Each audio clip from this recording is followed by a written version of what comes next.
नमः श्रीवर्धमानाय निर्धूतकल्यात्मने सालोकानां त्रिलोकानां यद्विद्यादर्पणाय ते।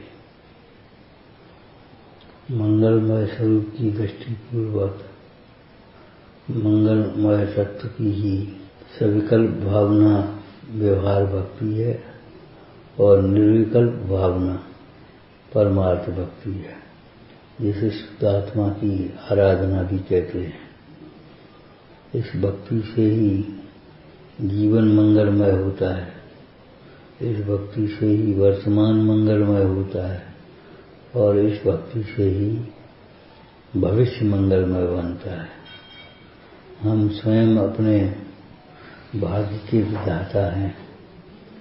अपने ही वर्तमान के परिणाम से जो कर्म बंध होता है, उस कर्म का जो उदय आता है वह ही भाग्य कहलाता है।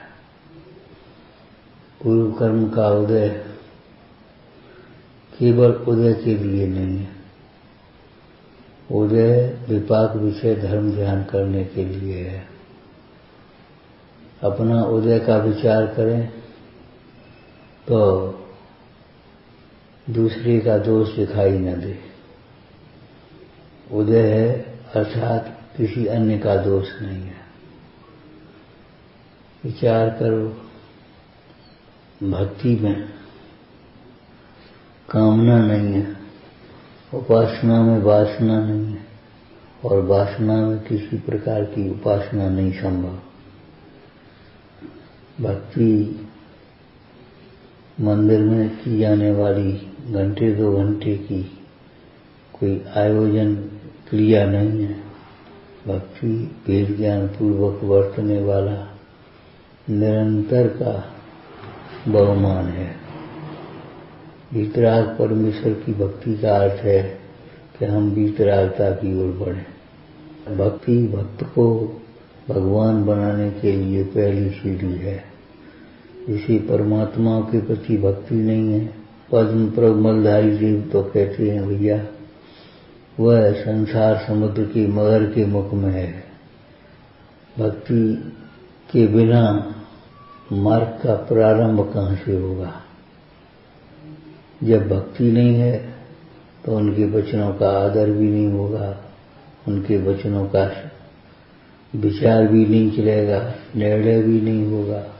पंच परमेष्ठी भगवंतों की भक्ति यह हमारे जीवन का मंगलाचरण है। पेड़ के नीचे छाया मांगना व्यर्थ है और पेड़ से दूर रह करके छाया मांगना व्यर्थ है। उसी प्रकार भक्ति में याचना व्यर्थ है और याचना जहाँ होती है, कामना जो होती है, वहाँ भक्ति होती ही नहीं है। विचार करो, वीतरागता जब मंगलमय है तो राग की पूर्ति से मंगल कैसे हो सकता है। राग की पूर्ति से सुख शांति कैसे मिल सकती है। राग के अभाव से जब सुख होता है तो राग की पूर्ति में लगे रहना काम का विवेक कहा जा सकता है।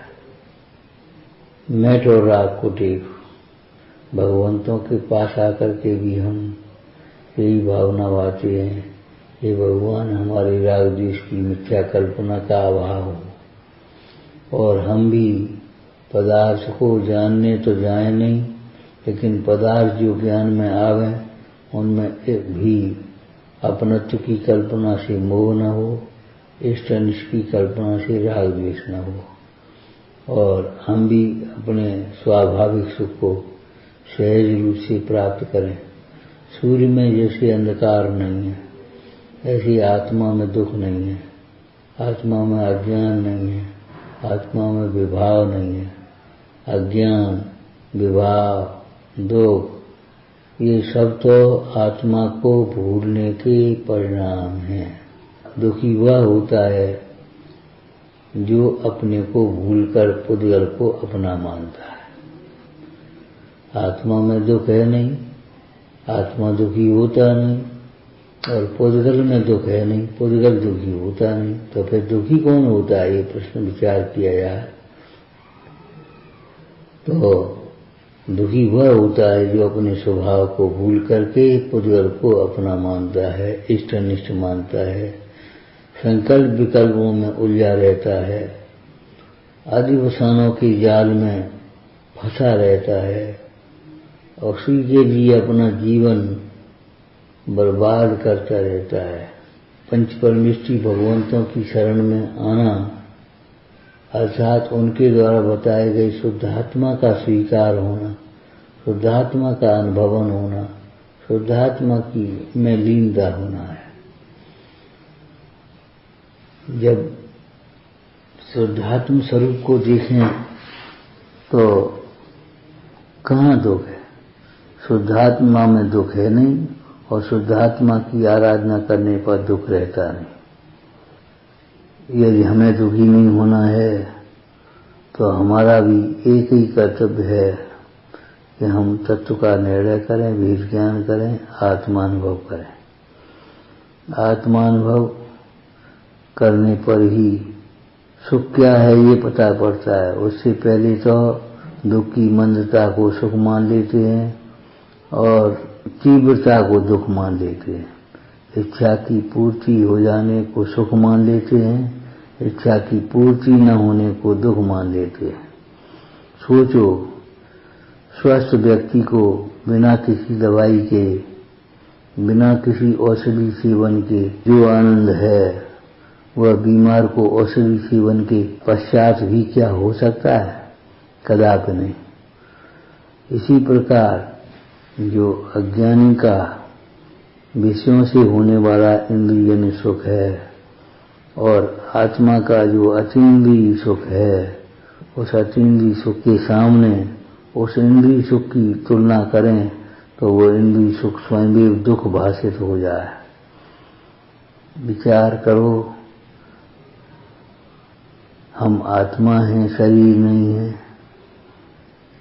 तो हमारे हाथ पांव नहीं है, वाणी नहीं है, मन नहीं है। अब हम भक्ति कैसे करेंगे? ज्ञानी की भक्ति भी ज्ञानमय है, ज्ञानी की भक्ति भी ज्ञानमय है। अर्थात अपने को आत्मा जानना और आनंद रहना, यही परमार्थ भक्ति है। आत्मा की आराधना करने वाले जीव को दुख ही नहीं होता, इसलिए उसे बाहर में किसी के प्रति विकल्प भी नहीं जाता। बाहर से सुखी होने की कल्पना भी मिट गई है। उसे अपना सुख अपने भीतर निरंतर दिखाई देता है। ऐसी भक्ति हमारे जीवन में हो तो हम वास्तव में धन्य हो जाएं। भक्ति के आयोजन तो बहुत किए, भक्ति का प्रदर्शन तो बहुत किया। एक बार देह से भिन्न आत्मा का अनुभव करके परमार्थ भक्ति प्रकट हो और हमारा जीवन आनंदमय हो, निष्पाप हो। जहाँ भक्ति है वहाँ हिंसा नहीं होती। हिंसा अमंगल रूप है, अहिंसा मंगलमय है। सबके लिए सदाकाल सत्य मंगलमय है, झूठ अमंगल रूप है।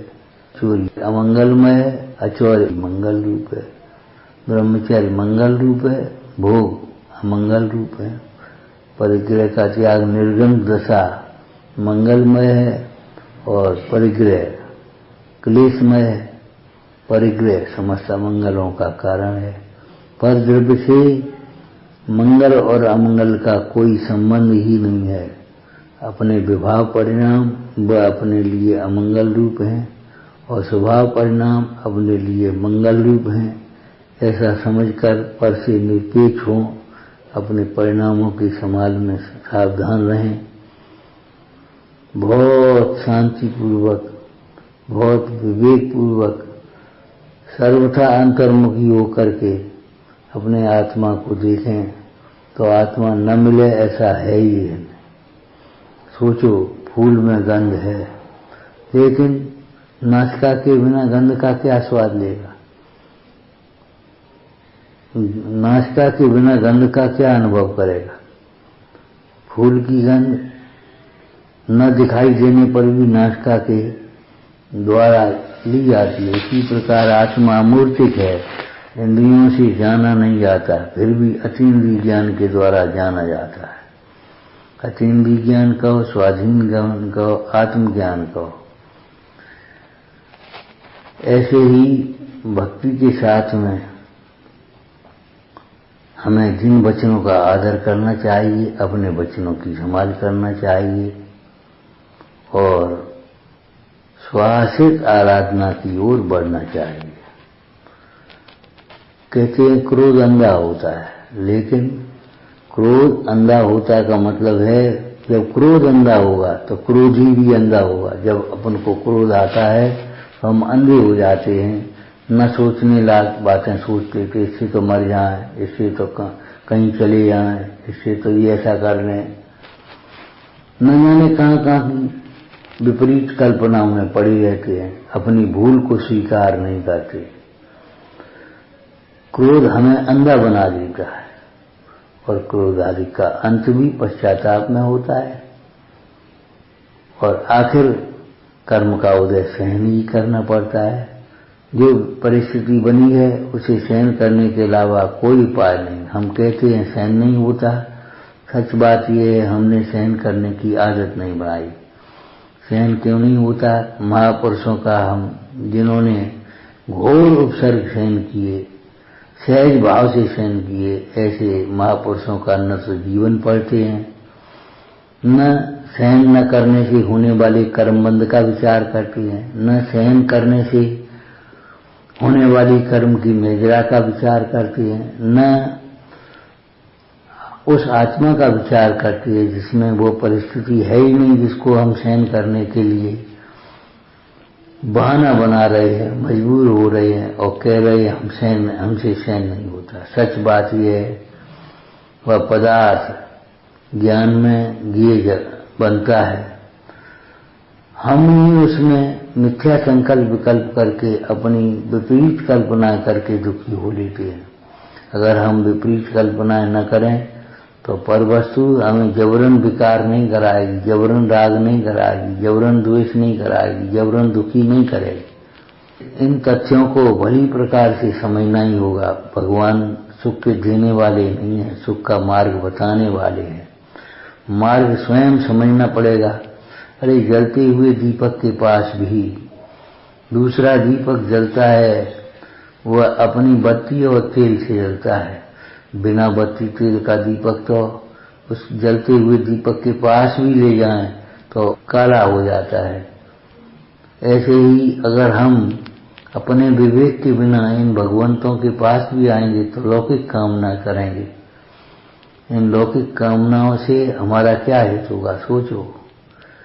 हम आगामी पाप का बंद करेंगे सो तो ठीक ही है, वर्तमान में जो आनंद का वेदन करने के लिए हमें अवसर मिला है उस अवसर को भी हम खो देंगे। हम भगवान को केवल पूजते ही न रहें, भगवान से कुछ सीखें भी। पूजा शिक्षा व्रत है। जब तक हम भगवंतों को पूजते रहेंगे लौकिक कामनाओं के लिए, तब तक हम अज्ञानी बने रहेंगे। और जब हम भगवान को देख करके सीखेंगे हे भगवान, अपनी ओर देखना ही सुख का उपाय है, कर्तव्य को छोड़ना ही सुख का उपाय है, चंचलता भटकना कहीं भी दुख का उपाय है, दुख का कारण है, स्थिरता ही सुख का उपाय है। परिग्रह का त्याग ही सुख में निमित्त होता है। परिग्रह की पूर्ति में लगे रहने से जीवन की हानि ही है। परिग्रह प्रपंच में उलझे रहने पर परिग्रह तो साथ जाएगा नहीं। उस परिग्रह का जो विकल्प है, परिग्रह का मोह है, वह हमें दुखी करता रहेगा, आगामी कर्म का बंध कराएगा। इसलिए हे भगवान, आपकी ये वितरागी मुद्रा ये बताती है राग के अभाव में सुख है, राग की पूर्ति में कदापि सुख संभव नहीं है। अगर सुखी होना है तो राग के अभाव की भावना भाएं, और राग के अभाव की भावना भी तब होगी जब राग से भिन्न ज्ञान स्वभाव समझेंगे, आनंद स्वभाव समझेंगे, राग निस्सार भाषित होगा, राग दुख का कारण भाषित होगा, राग भिन्न भाषित होगा ज्ञान स्वरूप आत्मा की आश्रय से, तब स्वयमेव राग मिटता चला जाएगा। आत्मा की प्रतीति होगी तो अनंतानुबंधी राग का भाव होगा, आत्मा की भावना बढ़ेगी तो अप्रत्याख्यान प्रत्याख्यान राग आदि भावों का भाव होगा, और आत्मा में लीनता होगी तो संपूर्ण राग आदि भावों का भाव हो जाएगा और ये परमात्मा स्वयं ही बन जाएगा। जैसे घड़े में जल धारण करने की शक्ति तो है, परंतु जब तक घड़ा अग्नि में पकता नहीं है तब तक उसके जल धारण करने की शक्ति प्रकट नहीं होती। ऐसे ही आत्मा में सुखी होने की शक्ति सामर्थ्य तो है, शक्ति अपेक्षा तो आत्मा सदा सुखी है, लेकिन जब तक ये जीव अपने को पहचानता नहीं है, अपना अनुभव नहीं करता, अपनी भावना नहीं करता, तपस्या की अग्नि में परिपक्व नहीं होता, तब तक यह जीव सुखरूप परिणमित नहीं होता, सुख का वेदन नहीं होता। सुख का वेदन ही हमें इष्ट है, और सुख का वेदन हमें इष्ट है तो हमें आत्मा ही, सुख स्वभावी आत्मा ही इष्ट है। और आत्मा इष्ट है ये केवल शब्दों में नहीं, विकल्पों में नहीं, स्वानुभव में आना चाहिए, और यही हमारे जीवन की विभाव परिणति के मिटने का उपाय है। ओम नमः।